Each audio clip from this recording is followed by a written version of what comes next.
These chicken tenders are crispy, juicy, and better than fast food, ready in minutes.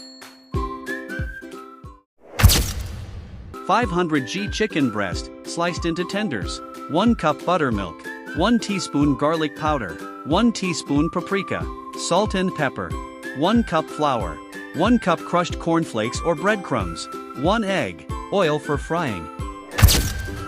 Marinate the chicken in buttermilk, garlic powder, paprika, salt, and pepper. Let it sit for 15 to 30 minutes. Mix flour and crushed cornflakes in one bowl. Beat the egg in another. Take the marinated chicken, dip in flour mix, then egg, then back into the flour mix. Double coating equals extra crunch. Heat oil to 180 degrees Celsius. Fry tenders 3 to 4 minutes per side until golden brown and crispy. Drain on paper towels.